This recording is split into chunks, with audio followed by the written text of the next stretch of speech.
Good morning, students. Online classes, my welcome to all of you. Gender School and Society, BA, BSc, B.Ed, 4th year. आप पढ़ रहे हैं अक्षमता एवं क्षेत्रीयता। प्रशिक्षणार्थियों, अक्षमता और क्षेत्रीयता की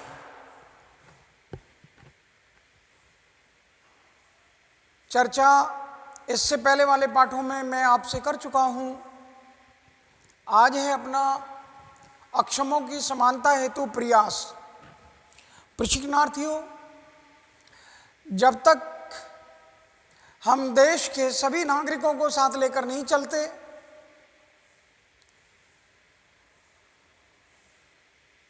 देश के विकास को हम अधूरा ही पाएंगे। और जिस दिन देश के समस्त नागरिक देश के विकास की भागीदारी में समान रूप से भाग लेंगे, देश विकास के मार्ग पर आ जाएगा। प्रशिक्षणार्थियों, यहाँ अक्षमों की समानता के लिए कुछ प्रयास हैं जिन पर चर्चा कर लेते हैं। प्रशिक्षणार्थियों, सबसे पहले हमको अक्षमों को उनकी शिक्षा का प्रयास करना होगा, और शिक्षा ही वो माध्यम है जिससे कि हम उन क्षमता रहित व्यक्तियों को, अक्षमों को आम जन के साथ या आम नागरिकों के साथ, आम देशवासियों के साथ खड़ा कर सकते हैं। तो इसके लिए विशिष्ट बालक हैं, ये अक्षम व्यक्ति विशिष्ट बालक कहलाते हैं। तो हमको इनकी विशिष्ट शिक्षा का ही बंदोबस्त करना होगा।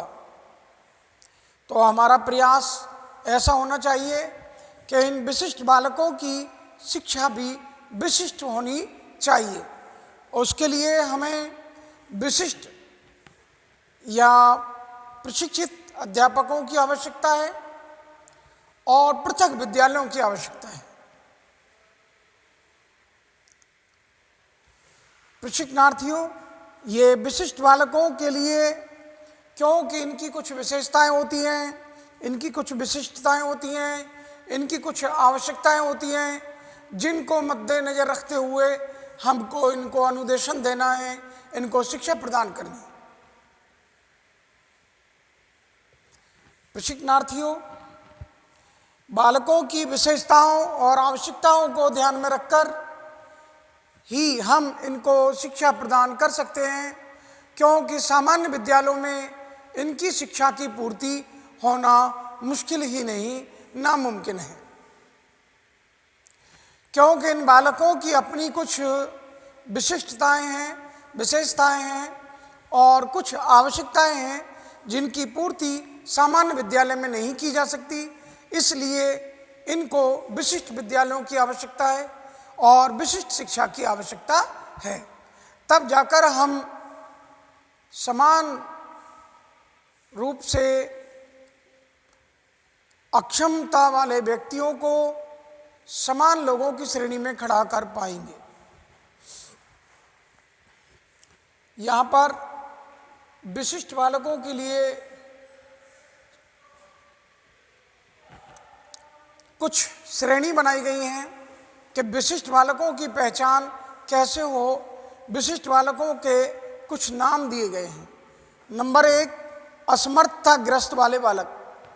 प्रशिक्षणार्थियों, जिनका शरीर का कोई अंग काम नहीं करता या कम काम करता है या बिल्कुल नहीं करता, वो बालक असमर्थताग्रस्त वाले बालक कहलाते हैं।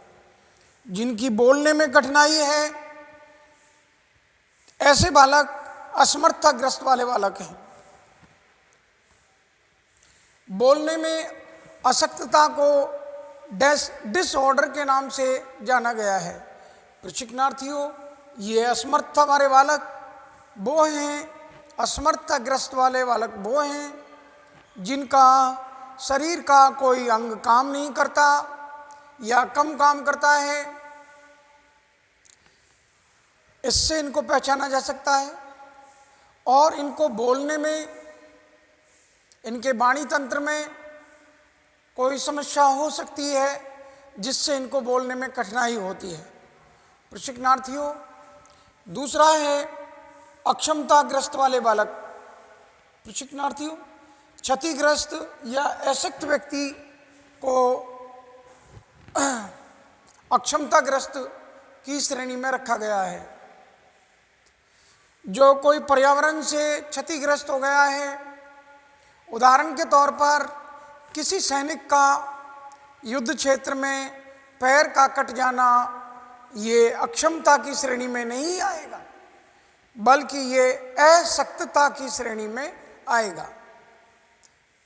निशक्त जन अशक्त है, इसको अक्षम नहीं कह सकते, इसको अशक्त की श्रेणी में रखा जाएगा।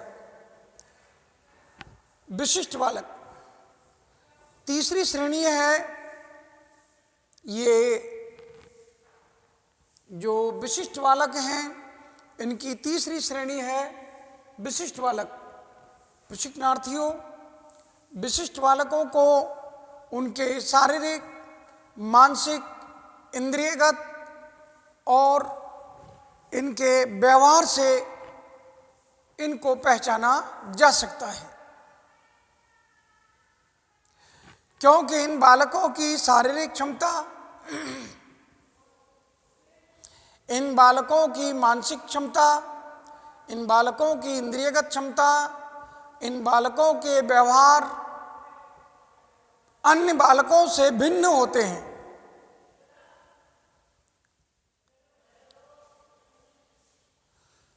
ये भिन्नता के कारण विशिष्ट श्रेणी में आते हैं। सामान्य बालकों से ये अलग हैं, शारीरिक रूप में, मानसिक रूप में, व्यवहारिक रूप में और इंद्रियगत रूप में। इनकी ये विभिन्नता, इनकी ये भिन्नता इनको विशिष्ट बालकों की श्रेणी में लाकर खड़ा करती है। प्रशिक्षणार्थियों, इन बालकों को बोलने में, सुनने में, देखने में और मानसिक रूप से मंद, व्यवहारिक नासमझ और विलक्षण बुद्धि संपन्न बालक होते हैं। प्रशिक्षणार्थियों, विशिष्ट बालकों की श्रेणी शारीरिक, मानसिक, व्यवहारिक और इंद्रियगत। प्रशिक्षणार्थियों, इनको बोलने सुनने में कठिनाई, बोलने में, देखो, बोलने में, सुनने में, देखने में, मानसिक रूप से व्यवहार करने में व्यवहारिक नासमझी होती है और ये बुद्धि संपन्न या विलक्षण बुद्धि संपन्न वाले व्यक्ति होते हैं, बालक होते हैं। प्रशिक्षणार्थियों, ये सारे बालक विशिष्ट बालकों की श्रेणी में आते हैं। अगला है क्षतिग्रस्त बालक। कोई रोगग्रस्त या दोषपूर्ण, जैसे मस्तिष्क का क्षतिग्रस्त हो जाना या मस्तिष्क की पक्षाघात का होना, पैरालिसिस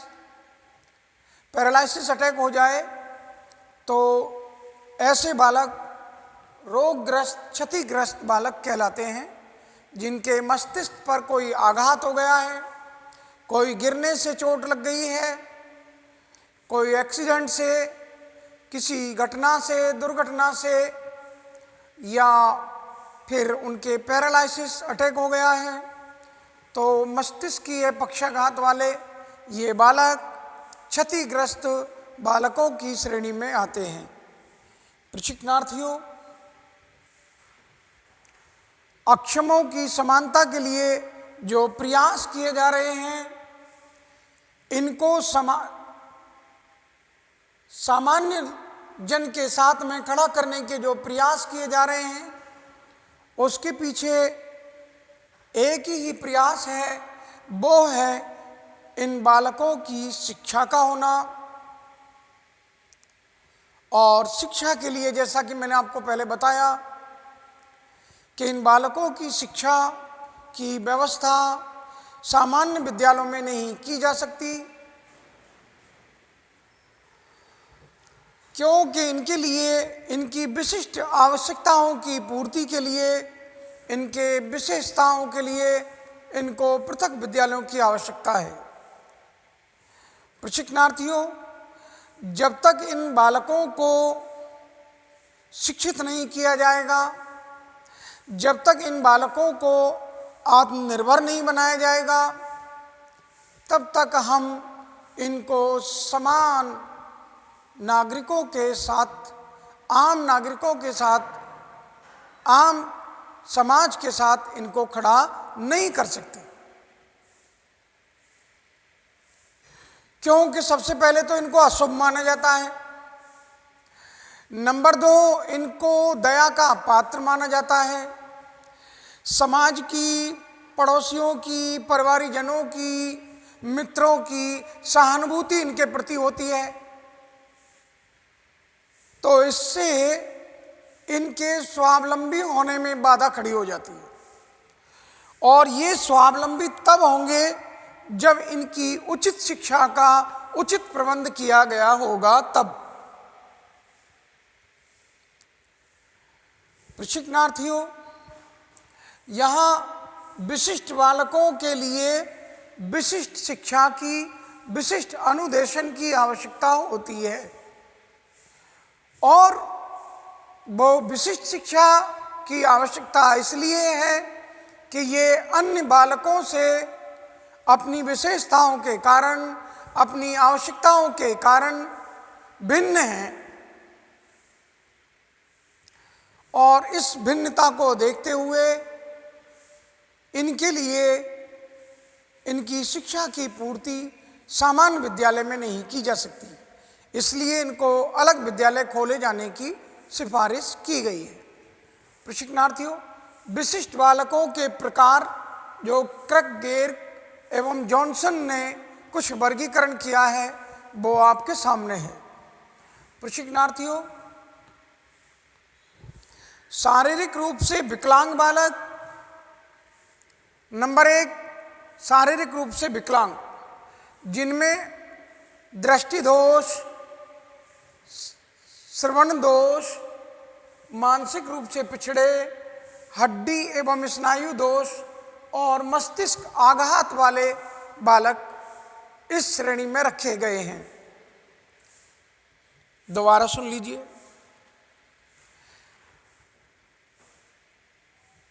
जिसमें बालक की चक्षु काम ना कर रहे हों, दृष्टि दोष वाले बालक जिनको देखने में कठिनाई हो या उनको बिल्कुल नहीं दिखता हो, ऐसे बालक जिनको सुनने में तकलीफ हो या उनको बिल्कुल सुनाई नहीं देता हो, जो मानसिक रूप से पिछड़े हों, जिनकी हड्डियों में कोई दोष हो और जिनके मस्तिष्क पर कोई आघात पहुंच गया हो, ये बालक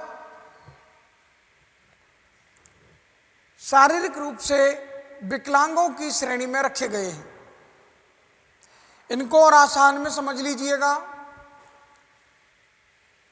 अंधे, बहरे, लंगड़े, लूले, अपाहिज, मानसिक रूप से पिछड़े या मानसिक आघात जिनको पहुंच गया है, ऐसे बालकों को विकलांग, शारीरिक रूप से विकलांगों की श्रेणी में रखा गया है।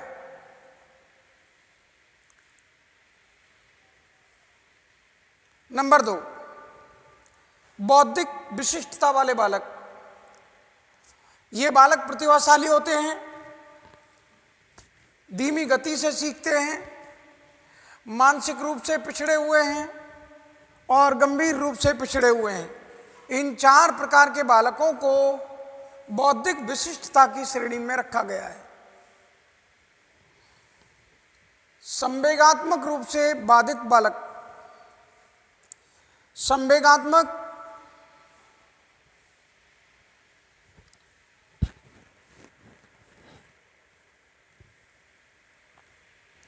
ऐसे बालक जो अपने संवेगों पर नियंत्रण नहीं कर पाते, उन बालकों को संवेगात्मक रूप से बाधित बालकों की श्रेणी में रखा गया है। आपने देखा होगा ये बालक टॉयलेट के लिए, बाथरूम के लिए कह नहीं पाते और उन पर नियंत्रण नहीं कर पाते वेग संवेगों पर, और ऐसी स्थिति में वो बालक जिनको अपने मलमूत्र तक का ख्याल नहीं और वो बालक वेग संवेगों पर नियंत्रण नहीं कर पा रहे हैं अपने, तो ऐसे बालकों को संवेगात्मक रूप से बाधित बालकों की श्रेणी में रखा गया है। नंबर 2 है सामाजिक रूप से बाधित।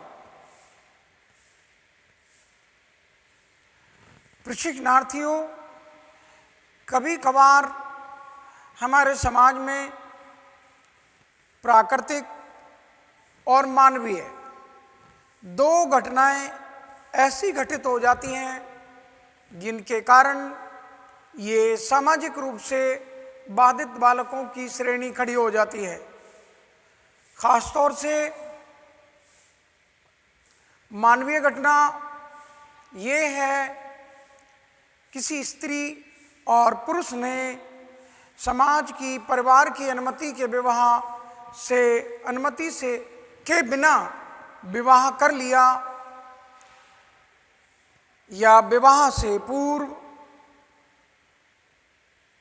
जिन लोगों की ये संतानें होती हैं वो उनको गली मोहल्ले, चौराहों पर, पार्क में, सार्वजनिक स्थलों पर छोड़कर चले जाते हैं जन्म देते ही। ऐसे बालक जिनका लालन पालन माता विहीन, पिता विहीन, समाज विहीन, परिवार विहीन, अभिभावक विहीन हो रहा है। पुनः सुन लीजिएगा, या प्राकृतिक आपदा के कारण जिन बालकों के माँ बाप कोई प्राकृतिक आपदा में उनसे बिछड़ गए, कोई मेले में बिछड़ गए, तो ऐसे बालक जो माता विहीन, पिता विहीन, परिवार विहीन, अभिभावक विहीन, समाज विहीन, तो वो समाज के रीति रिवाजों को, समाज की प्रथाओं को भी नहीं सीख पाते।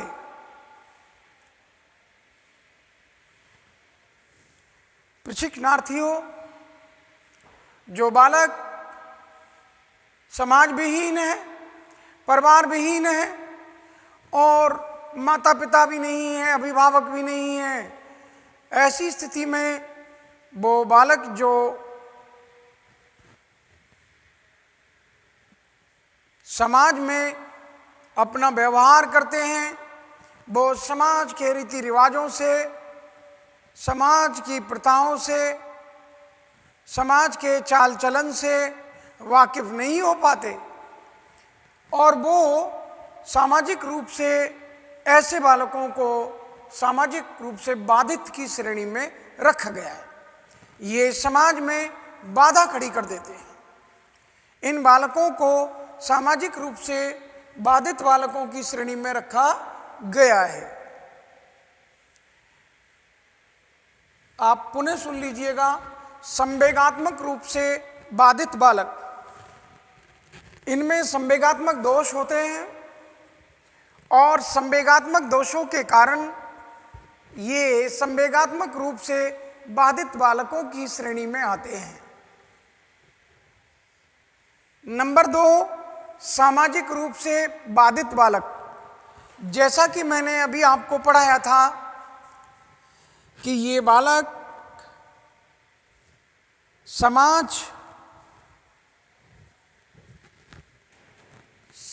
से, सामाजिक रीति रिवाजों से इसलिए परिचित नहीं हो पाते क्योंकि ये समाज विहीन समाज का हिस्सा हैं। ये परिवार विहीन हैं, इनके अभिभावक नहीं हैं, इनके माता पिता नहीं हैं, और जिन लोगों ने इनका पालन पोषण किया है वो इनके साथ मारपीट करते हैं, दुर्व्यवहार करते हैं। ऐसी स्थिति में ये बालक इस श्रेणी में रखे गए हैं जो सामाजिक रूप से बाधित बालकों की श्रेणी बनाई गई है। प्रशिक्षणार्थियों, ये विशिष्ट बालकों के ही प्रकार हैं, जिसमें एक प्रकार है विभिन्न प्रकार के विकलांग बालक, जिसमें कोई दोष हो, शारीरिक दोष हो, मानसिक दोष हो, ऐसे बालक। नंबर 2, आंतरिक एवं मानसिक असंतुलन खोने बैठने वाले, जो अपना मानसिक संतुलन खो बैठे हैं, ऐसे लोग भी इस विभिन्न प्रकार के विकलांग बालकों की श्रेणी में रखे गए हैं, जिसका मुख्य कारण असंतोष हो सकता है और इच्छा अनुरूप इन बालकों को फल न मिलना ये कारण भी है। और ऐसी स्थिति में इन बालकों को विभिन्न प्रकार के विकलांग बालकों की श्रेणी में रखा गया है। प्रशिक्षणार्थियों, ये अक्षमों की समानता के लिए जो प्रयास आप पढ़ रहे हैं वो प्रयास हैं जिनमें कि बालकों को विशिष्ट रूप से विशिष्ट बालकों की शिक्षा की व्यवस्था करना और विशिष्ट विद्यालयों की स्थापना करना और इन बालकों की आवश्यकता अनुरूप और इच्छा के अनुरूप इनकी शिक्षा की व्यवस्था करना।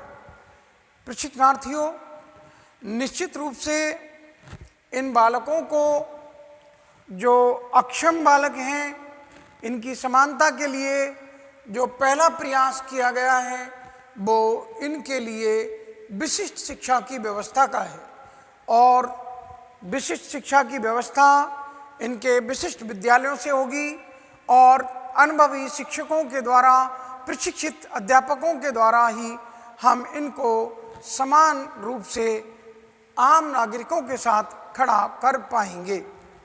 प्रशिक्षणार्थियों, आपने अक्षमों की समानता के लिए जो अभी ये प्रयास बताए गए हैं इनका अध्ययन किया। ये बालक जो अक्षमों की समानता के लिए प्रयास, नंबर 2, विशिष्ट बालकों की कुछ श्रेणी बनाई गई हैं। उस श्रेणी पर मैंने अभी आपसे चर्चा की कि असमर्थताग्रस्त वाले बालक, अक्षमताग्रस्त वाले बालक, विशिष्ट बालक और क्षतिग्रस्त बालक इस श्रेणी में आते हैं। प्रशिक्षणार्थियों,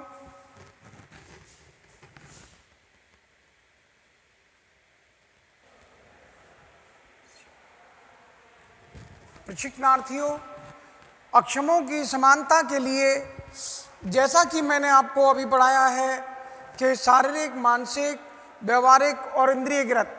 प्रशिक्षणार्थियों, हमको इनकी शिक्षा के लिए जो प्रयास करने हैं, जैसे शारीरिक रूप से विकलांग बालकों की शिक्षा, तो प्रशिक्षणार्थियों, जिन बालकों को दृष्टि दोष है, जिनको देखने में या दिखाई देने में कठिनाई का अनुभव हो रहा है, तो उनकी शिक्षा की व्यवस्था के लिए अनुभवी शिक्षकों की आवश्यकता और सहायक उपकरणों की आवश्यकता होती है।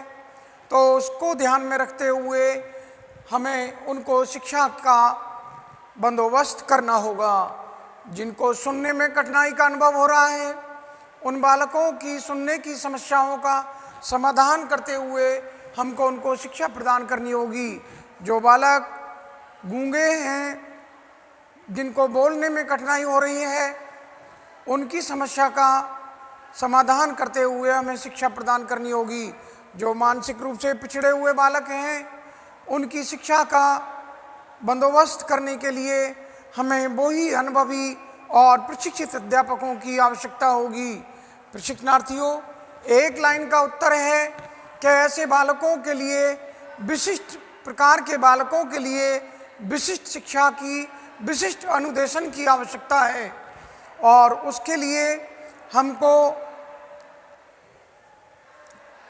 इन बालकों को पढ़ाते समय इनकी संख्या का भी ध्यान रखना है। जैसा कि मैं आपको पहले बता चुका हूँ कि प्रवेश के लिए जो इनकी उम्र 6 वर्ष रखी गई थी, अब 1986 से बढ़ाकर उसको 9 वर्ष कर दिया है। तो प्रशिक्षणार्थियों, अध्यापक और विद्यार्थियों का अनुपात भी रखा गया है। वो अनुपात है 6 विद्यार्थियों के ऊपर 1 शिक्षक होना चाहिए। 6 से अधिक विद्यार्थी एक कक्षा में नहीं होने चाहिए। प्रशिक्षणार्थियों, इन बातों का ध्यान रखते हुए हम इन विकलांग बालकों की या विशिष्ट बालकों की शिक्षा का बंदोबस्त कर सकते हैं और इनको हम इनकी समानता लाने के प्रयास कर सकते हैं। जैसा कि मैं आपको अभी पढ़ा चुका हूँ कि जिस बालक की जो भी समस्या है, चाहे बोलने की हो, सुनने की हो या उसके देखने की हो, चलने की हो, उन सारी समस्याओं का पहले निदान करना है और निदान करने के बाद ही हम उनका उपचार कर पाएंगे और सहयोगात्मक ढंग से हम उनको ये शिक्षा प्रदान कर पाएंगे। प्रशिक्षणार्थियों, अभी आपके लिए समता तथा समानता के संदर्भ में अक्षमता और क्षेत्रीयता की ये पाठ पढ़ाया जा रहा है और इसमें मैंने आपको अक्षमों की समानता के लिए जो प्रयास बताए, उन प्रयासों में इनकी विशिष्ट शिक्षा का आयोजन करना प्रमुख प्रयास है। इनके लिए विशिष्ट शिक्षा का और विशिष्ट विद्यालयों का, इनकी आवश्यकताओं का ध्यान रखते हुए हमको इनका बंदोबस्त करना होगा और तब जाकर हम इनको समान धारा में, समाज की मुख्य धारा में, समाज की अग्रणी धारा में ला पाने में समर्थ हो पाएंगे। यहाँ पर अगली चर्चा का जो मुख्य सब्जेक्ट था कि विशिष्ट बालकों की कौन कौन सी श्रेणियाँ हैं, किस नामों से विशिष्ट बालकों को पहचाना जा सकता है। एक बार चर्चा और कर देता हूँ। नंबर 1, असमर्थताग्रस्त वाले बालक, जिनका शरीर का कोई अंग काम नहीं करता या कम काम करता है। नंबर 2, जिनको बोलने में कठिनाई है, जिनके बोलने के अंगों में कठिनाई है और ऐसे बालक जिनको बोलने में कठिनाई का सामना करना पड़ रहा है, ये डिसऑर्डर वाले बालक। नंबर 2, अक्षमताग्रस्त वाले बालक, क्षतिग्रस्त या अशक्त व्यक्ति इसमें आते हैं। जैसे कि आपको एग्जाम्पल दिया कि किसी सैनिक का पैर अगर किसी युद्ध में कट जाता है तो वो अक्षम व्यक्ति नहीं कहलाएगा, वो अशक्त व्यक्ति कहलाएगा। प्रशिक्षणार्थियों, नंबर 3, विशिष्ट बालक।